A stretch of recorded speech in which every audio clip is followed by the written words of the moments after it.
اعوذ باللہ من الشیطان الرجیم بسم اللہ الرحمن الرحیم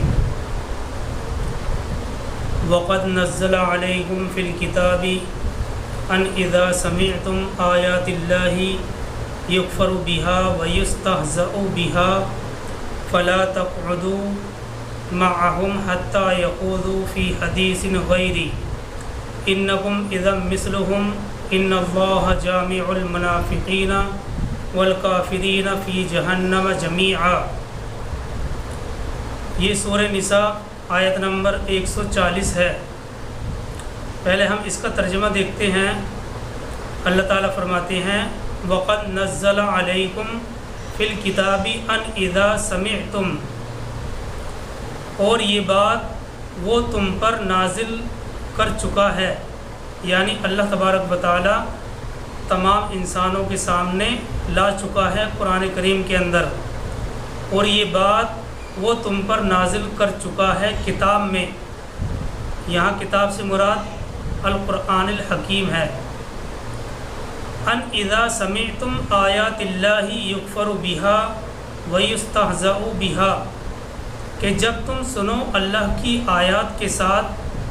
جب تم سنو کہ اللہ کی آیات کے ساتھ کفر کیا جا رہا ہے، وَيُسْتَهْزَأُ بِهَا، اور اس کا مذاق اڑایا جا رہا ہے، فَلَا تَقْعُدُوا مَعَهُمْ حَتَّى يَخُوضُوا فِي حَدِيثٍ غَيْرِهِ، تو تم ان کے ساتھ مت بیٹھو یہاں تک کہ وہ کسی اور بات میں مشغول ہو جائیں، یہاں تک کہ وہ کسی اور بات میں لگ جائیں۔ حَتَّى يَخُوضُوا فِي حَدِيثٍ غَيْرِهِ کے الفاظ بیان کیے گئے ہیں۔ تو تم ان کے ساتھ مت بیٹھو یہاں تک کہ وہ کسی اور بات میں مشغول ہو جائیں۔ دیکھیے یہی مضمون سورہ انعام آیت نمبر 68 میں بھی اللہ تبارک و تعالیٰ نے بیان کیا ہے، اور اس آیت کے الفاظ یہ ہیں وَإِذَا رَأَيْتَ الَّذِينَ يَخُوضُونَ فِي حَدِيثٍ وَإِمَّا يُنْسِيَنَّكَ الشَّيْطَانُ فَلَا تَقْعُدْ بَعْدَ الذِّكْرَىٰ مَعَ الْقَوْمِ الظَّالِمِينَ۔ سورہ انعام آیت نمبر 68 کا ترجمہ یہ ہے، اللہ تعالیٰ فرماتے ہیں اور جب تم دیکھو ان لوگوں کو کہ وہ جھگڑ رہے ہیں ہماری آیات میں، تو ان سے کنارہ کر لو یہاں تک کہ وہ مشغول ہو جائیں کسی اور بات میں، اور اگر بھلا دے تم کو شیطان تو جب یاد آ جائے تو مت بیٹھو ظالموں کے ساتھ۔ یہ دو آیتیں ہیں اور مضمون ایک ہی ہے، یعنی سورہ نساء آیت نمبر 140 جو اس وقت آپ کے سامنے ہے، اور سورہ انعام آیت نمبر 68 جو کہ پارہ نمبر 7 میں ہے۔ دیکھیے یہ دو آیتیں، پہلی آیت یعنی سورہ نساء آیت نمبر 140، اس کے بارے میں تفسیر مظہری جلد نمبر 2 صفحہ نمبر 263 پر حضرت عبداللہ ابن عباس رضی اللہ تعالیٰ عنہ نے بروایت ضحاک نقل کیا ہے کہ آیت کے مفہوم میں وہ لوگ داخل ہیں جو قرآن کی تفسیر غلط یا اس میں تبدیلی کر کے یا بدعت پیدا کرنے والے ہوں۔ دیکھیے ہو بہو جو حدیث کے الفاظ ہیں، روایت کے الفاظ ہیں، وہ ہم آپ کو بتلاتے ہیں۔ دخل فی ہذہ الآیہ، یعنی اس آیت میں داخل ہے کل محدث فی الدین وکل مبتدع الی یوم القیامہ۔ اس سے معلوم ہوا کہ تفسیر بالرائے یعنی اپنی رائے سے تفسیر کرنے والوں کی مجلس میں بھی شرکت جائز نہیں۔ جو شخص قرآن کے درس اور تفسیر میں سلف و صالحین اور ائمہ مجتہدین کا طریقے کا پابند نہیں ہے،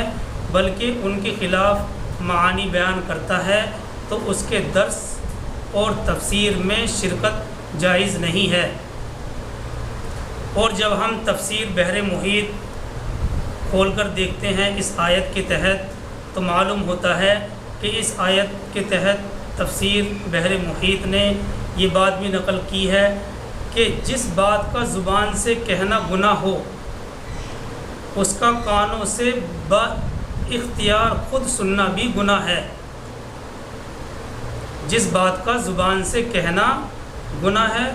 اس کا کانوں سے با اختیار خود سننا بھی گناہ ہے۔ اور مزے کی بات یہ ہے کہ انہوں نے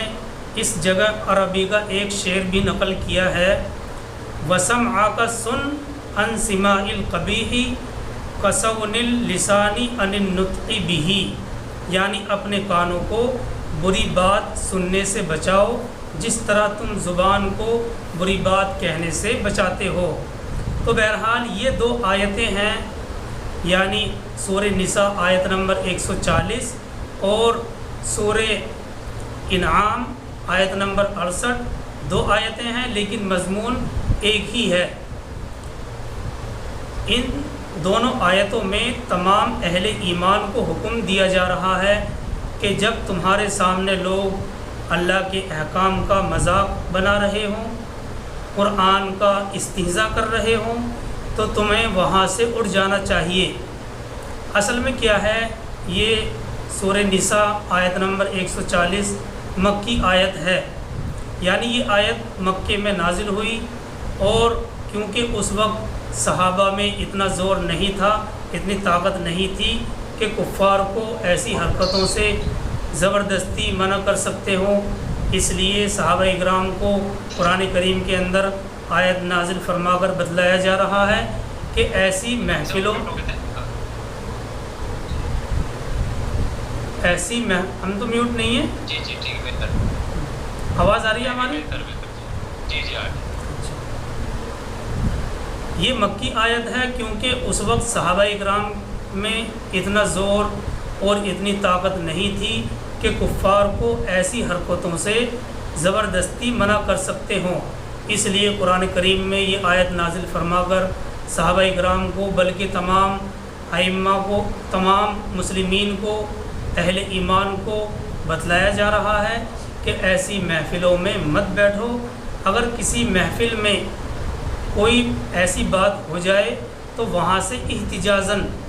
اٹھ کر چلے جاؤ، یعنی ناراض ہو کر چلے جاؤ، کہیں ایسا نہ ہو کہ ایسی باتوں سے تمہاری ایمانی غیرت میں بھی کچھ کمی آ جائے، تمہاری حس کند پڑ جائے، یعنی جب وہ لوگ دوسری باتوں میں مشغول ہو جائیں تو پھر ان کے پاس جانے میں کوئی حرج نہیں ہے۔ دیکھیے اس میں ایک بات یہ بھی واضح رکھنی چاہیے کہ یہ حکم غیر مسلموں سے تعلق ختم کرنے کا نہیں ہے،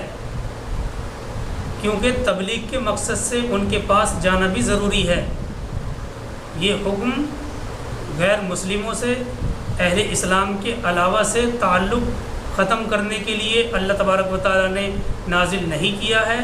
کیونکہ تبلیغ کے مقصد سے ان کے پاس جانا اور ان کو اسلام کی دعوت دینا ضروری ہے۔ وجہ کیا ہے؟ وجہ یہ ہے، اللہ تعالیٰ فرماتے ہیں انکم اذا مثلہم، انکم اذا مثلہم، ورنہ تم بھی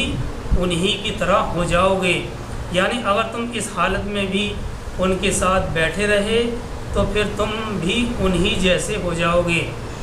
اور انہی دو آیتوں میں تفسیر بالرائے کرنے والوں کی مجلس میں شرکت کا ناجائز ہونا بھی ثابت ہوا ہے۔ دیکھیے ان آیتوں کے پیش نظر علامہ جساس نے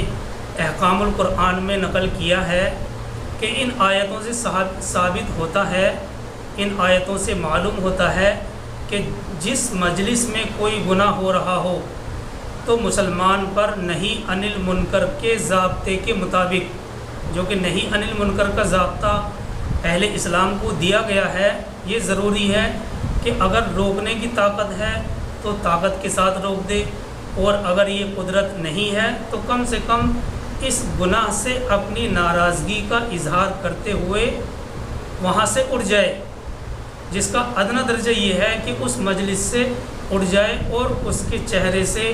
ناگواری اور ناراضگی کے آثار ظاہر ہونے چاہیے۔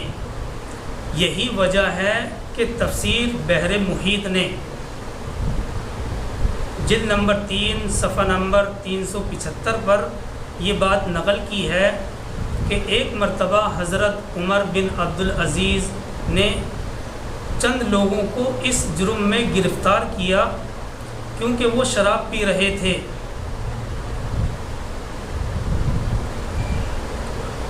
حضرت عمر بن عبدالعزیز رحمہم اللہ نے کچھ لوگوں کو اس جرم میں گرفتار کیا کہ وہ شراب پی رہے تھے، اور ان لوگوں کے درمیان ایک شخص ایسا بھی تھا جس کے بارے میں معلوم ہوا کہ وہ روزے سے ہے اور اس نے روزہ رکھا ہوا ہے اور اس نے شراب نہیں پی،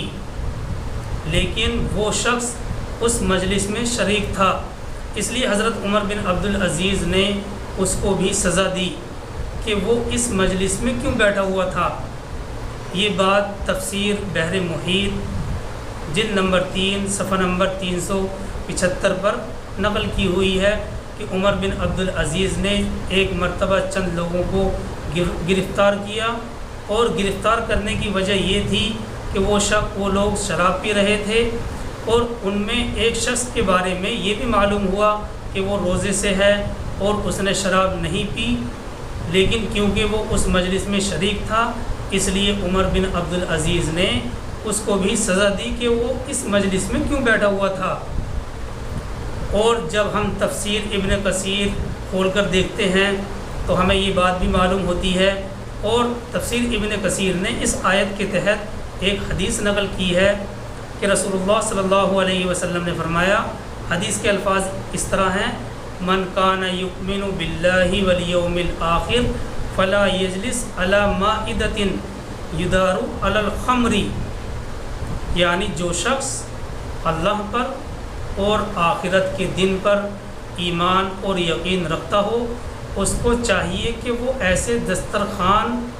یا کھانے کی میز پر بھی نہ بیٹھے جہاں شراب کا دور چل رہا ہو، چاہے وہ بھلے سے شراب نہ پیے، لیکن اس مجلس میں بھی نہ بیٹھے، ایسے دسترخوان پر، ایسی میز پر بھی نہ بیٹھے جہاں شراب کا دور چل رہا ہو۔ تو ایک بات تو یہ ہے، اسی سے یہ مسئلہ بھی نکلتا ہے اس آیت سے، یعنی سورہ نساء آیت نمبر 140 جو آپ کے سامنے ہے، اس سے یہ مسئلہ بھی نکلتا ہے کہ کفر پر راضی رہنا بھی کفر ہے، کفر پر راضی رہنا بھی کفر ہے۔ اس آیت کے آخر میں آیت کے جو الفاظ ہیں وہ اس طرح سے ہیں: انکم اذا مثلہم، یعنی اگر تم ایسی مجلس میں شریک رہے تو تم بھی ان کے گناہ میں شریک ہو کر انہی جیسے ہو گئے، کیونکہ کفر کو پسند کرنا بھی کفر ہے۔ آگے اسی آیت میں اللہ سبحانہ و تعالیٰ فرماتے ہیں: ان اللہ جامع المنافقین والکافرین فی جہنم جمیعا، یقیناً اللہ جمع کرنے والا ہے منافقوں کو بھی اور کفر کرنے والوں کو بھی جہنم میں سب کے سب۔ یہ آیت نمبر 140 ہے جس کی وضاحت آپ کے سامنے پیش کی گئی۔ آگے چلتے ہیں آیت نمبر 141 کی طرف۔ اللہ تعالیٰ فرماتے ہیں: الذین یتربصون بکم فإن کان لکم فتح من اللہ قالوا ألم نکن معکم وإن کان للکافرین نصیب قالوا ألم نستحوذ علیکم ونمنعکم من المؤمنین فاللہ یحکم بینہم یوم القیامہ ولن یجعل اللہ للکافرین علی المؤمنین سبیلا۔ یہ تھوڑی لمبی آیت ہے، آیت نمبر 141۔ ہم تھوڑا تھوڑا کر کے ترجمہ کریں گے تاکہ مطلب آسانی کے ساتھ سمجھ میں آ جائے۔ اللہ تعالیٰ فرماتے ہیں: الذین یتربصون بکم، وہ لوگ تمہارے لیے انتظار کی حالت میں ہیں۔ الذین یتربصون بکم، یہ لوگ تمہارے لیے انتظار کی حالت میں ہیں، یعنی منافق تمہارے معاملے میں زمانے کی گردش کے منتظر ہیں۔ وہ یہ دیکھنا چاہتے ہیں کہ حالات کا اونٹ کس کروٹ بیٹھتا ہے۔ یہ منافقین، جو لوگ منافق ہیں، تیل دیکھو، تیل کی دھار دیکھو جیسی پالیسی اپنا رہے ہیں، اور اس نتیجے کا انتظار کر رہے ہیں کہ آخری فتح کس کی ہوگی۔ اس لیے ان کا طے شدہ منصوبہ یہ ہے کہ دونوں طرف کچھ نہ کچھ تعلقات رکھنے چاہیے، تاکہ وقت جیسا بھی آئے، جو بھی صورت حال ہو، ہم اس کے مطابق اپنے بچاؤ کی صورت بنا سکیں۔ یہ حالات تھے منافقین کے۔ وہ دونوں ہاتھوں میں لڈو رکھا کرتے تھے، تیل دیکھو، تیل کی دھار دیکھو جیسی پالیسی اپنا رہے تھے، اور اس نتیجے کا وہ انتظار کر رہے تھے کہ آخری فتح کس کو ہوتی ہے، جس کو ہوگی ہم اسی کے ساتھ ہو جائیں گے، اس لیے دونوں کے ساتھ کچھ نہ کچھ تعلقات ہونے چاہیے۔ تو جو بھی صورت حال ہوگی ہم اس کے مطابق اپنے بچاؤ کی صورت بنا سکتے ہیں۔ قرآن کریم کی آیت میں اس طرح کے الفاظ ہیں، فَإِن كَانَ لَكُمْ فَتْحٌ مِّنَ اللَّهِ قَالُوا أَلَمْ نَكُن مَّعَكُمْ وَإِن كَانَ لِلْكَافِرِينَ نَصِيبٌ فَإِن كَانَ لَكُمْ فَتْحٌ مِّنَ اللَّهِ قَالُوا أَلَمْ نَكُن مَّعَكُمْ۔ تو اگر تم لوگوں کو اللہ کی طرف سے کوئی فتح حاصل ہو جائے، اللہ تعالیٰ فرماتے ہیں مومنین کو مخاطب کرتے ہوئے کہ اگر تم لوگوں کو اللہ کی طرف سے کوئی فتح حاصل ہو جائے تو یہ کہیں گے، منافقین کہیں گے کیا ہم تمہارے ساتھ نہیں تھے؟ یعنی اگر اللہ کی مدد سے مسلمان فتح حاصل کر لیتے ہیں تو وہ آ جاتے ہیں، باتیں بنانے لگتے ہیں، اور باتیں بناتے ہوئے یہ کہتے ہیں کہ ہم تو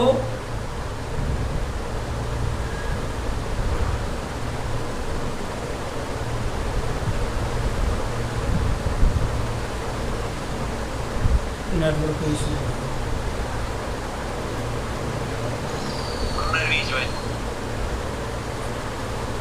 ہاں نیٹورک کم آ رہے ہیں۔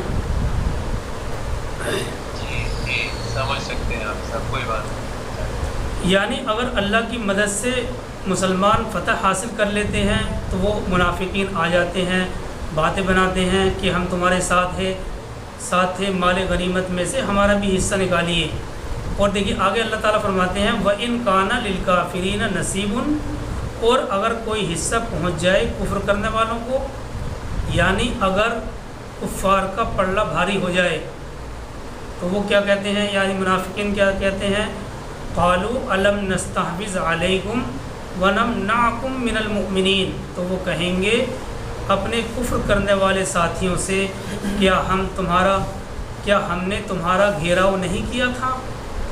اور کیا ہم نے بچاؤ نہیں کیا تھا تم کو اہل اسلام سے؟ یعنی ہم نے تو آپ کو مسلمانوں سے بچانے کا منصوبہ بنایا ہوا تھا، ہم تو آپ کے لیے آڑ بنے ہوئے تھے، آپ سمجھ رہے تھے کہ ہم صحابہ کے ساتھ ہو کر جنگ کرنے آئے ہیں؟ نہیں، ہرگز نہیں، بلکہ ہم تو اس لیے آئے تھے کہ وقت آنے پر صحابہ کے حملوں سے آپ کو بچا سکیں۔ اللہ تعالیٰ فرماتے ہیں فَاللَّهُ يَحْكُمُ بَيْنَهُمْ يَوْمَ الْقِيَامَةِ، اللہ تعالیٰ ہی فیصلہ کرے گا وقت آنے پر، یعنی قیامت کے دن۔ فَاللَّهُ يَحْكُمُ بَيْنَكُمْ يَوْمَ الْقِيَامَةِ، پس اللہ ہی ان کے درمیان فیصلہ کریں گے قیامت کے دن۔ وَلَن يَجْعَلَ اللَّهُ لِلْكَافِرِينَ عَلَى الْمُؤْمِنِينَ سَبِيلًا،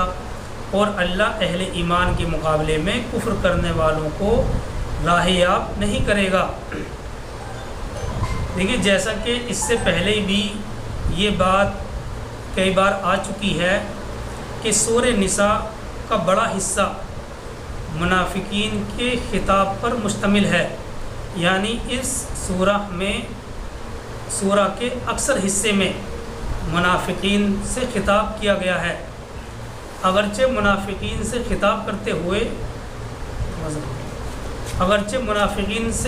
کرتے ہوئے اللہ تبارک و تعالیٰ نے کہیں پر بھی یا ایھا الذین نافقوا کے الفاظ استعمال نہیں کیے، یعنی اے منافقو، بلکہ انہیں بھی یا ایھا الذین آمنوا کے الفاظ سے ہی مخاطب کیا ہے، کیونکہ وہ بھی ایمان کا دعویٰ کرتے تھے، ایمان کے مدعی تھے اور قانونی طور پر مسلمان تھے۔ یہ ایک لمبا مضمون ہے جو آئندہ آیتوں میں، اگلی 2-3 آیتوں میں پورا ہو جائے گا۔ لیکن آگے چلتے ہیں آیت نمبر 142 کی طرف۔ اللہ تعالیٰ فرماتے ہیں ان المنافقین یخادعون اللہ، یقیناً منافق کوشش کر رہے ہیں اللہ کو دھوکہ دینے کی، وَهُوَ خَادِعُهُمْ، حالانکہ وہی انہیں دھوکے میں ڈالنے والا ہے۔ وَإِذَا قَامُوا إِلَى الصَّلَاةِ قَامُوا كُسَالَىٰ، اور جب وہ نماز کے لیے کھڑے ہوتے ہیں تو بڑی سستی کے ساتھ کھڑے ہوتے ہیں۔ یُرَاءُونَ النَّاسَ، وہ کھڑے ہوتے ہیں صرف لوگوں کو دکھلانے کے لیے۔ فَلَا يَذْكُرُونَ اللَّهَ إِلَّا قَلِيلًا، اور یہ لوگ اللہ کا ذکر بہت ہی کم کیا کرتے ہیں۔ یہ منافقین کی علامت اور نشانی بیان کی گئی ہے کہ وہ جب نماز کے لیے کھڑے ہوتے ہیں تو ان کے دل پر ایک بوجھ ہوتا ہے، اور یہی وجہ ہے کہ ایک حدیث میں اللہ کے نبی صلی اللہ علیہ وسلم نے فرمایا کہ منافقین پر عشاء اور فجر کی نماز بہت بھاری ہوتی ہے، اس لیے ہمیں خاص طور پر ان دونوں نمازوں کا اہتمام کرنا چاہیے۔ یہی وضاحت ہے جو ان آیتوں سے سمجھ میں آتی ہے۔ انشاءاللہ کل کریں گے باقی۔ سبحان اللہ و بحمدہ، سبحانک اللہم و بحمدک، ونشہد ان لا الہ الا انت، ونستغفرک ونتوب الیک۔ سبحان ربک رب العزۃ عما یصفون، وسلام علی المرسلین، والحمد للہ۔